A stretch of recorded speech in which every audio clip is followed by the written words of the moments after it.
Salut les champions, salut les championnes. Alors aujourd'hui, j'ai envie de vous parler de deux exemples marrants, un dans le sport, un dans le business. Dans le sport, on va prendre on va prendre le golf, l'exemple du golf. Donc l'exemple du golf, donc si vous êtes golfeur ou golfeuse ou peu importe que ce soit amateur ou professionnel, on arrive au golf, on arrive au départ avec beaucoup d'attentes parce qu'on a bien bossé, bien travaillé, on s'est vraiment bien préparé, on a fait beaucoup de sacrifices, d'efforts et que du coup, voilà,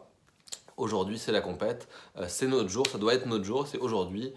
qu'on doit et qu'on peut performer. Et on arrive vraiment avec cette envie, ce désir d'y arriver et beaucoup d'attentes. On arrive au départ du 1, du trou numéro 1, et potentiellement on est un peu stressé parce qu'on doit délivrer et qu'il faut délivrer. Et on se met à faire 2, 3, 4 trous en jouant un peu tendu, mais on sauve quand même les meubles, ça se passe, on arrive à tenir le coup. Et arrive un moment où là c'est la cata, on se met à rater un coup et en un trou on fait un trou catastrophique et on est tellement en colère, tellement pas content et tellement déçu que le trou d'après rebelote, on refait un trou pas terrible et qu'est-ce qui se passe en deux trous on a flingué notre carte et c'est foutu, c'est perdu. Toutes les attentes qu'on avait par rapport à cette compète, une fois de plus, c'est raté et on n'est pas content. Et en général ce qui se passe c'est que c'est pile à ce moment-là qu'après avoir jeté notre club de colère et qu'on est vraiment dépité, c'est pile à ce moment-là qu'on se remet à jouer au golf, qu'on se remet à jouer libéré, sans attente, on regarde où on veut aller, paf, on y va, on regarde le trou, on pote, la balle elle rentre dans le trou, et on arrive dans une zone un peu magique qui ressemble à cette zone et à cet état qu'on appelle le flow. Et c'est top, sauf qu'on est un peu dégoûté d'être arrivé dans cet état-là et de toucher à ce jeu-là qu'une fois qu'on a perdu et que c'est foutu. Alors après, parfois il peut arriver que c'est pas trop tard et qu'on arrive à retourner le truc et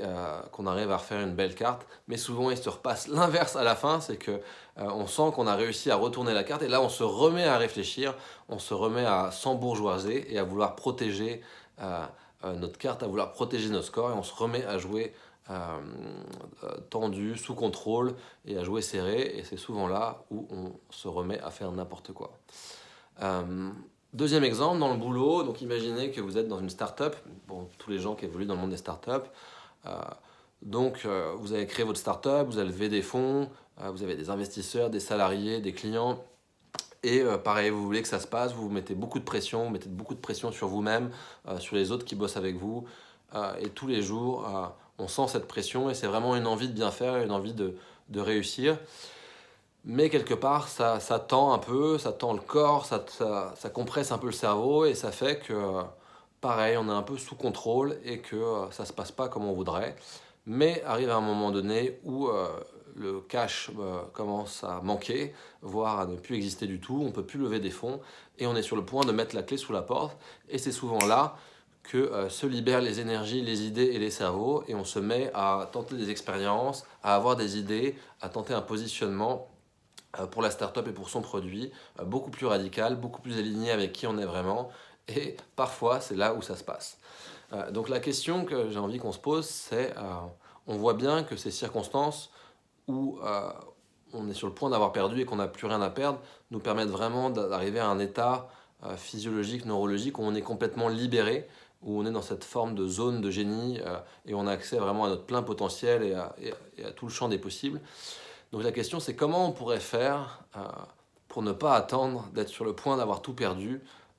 pour être dans cet état-là. Comment on pourrait se réveiller le matin en se connectant à cet état-là. Comment on pourrait commencer sa compétition, comment on pourrait commencer une réunion, comment on pourrait commencer une phrase en étant directement dans cet état-là. Comment on pourrait arriver à ressentir à l'intérieur de soi cette liberté, cette fraîcheur, cette connexion que l'on ressent quand on n'a plus rien à perdre.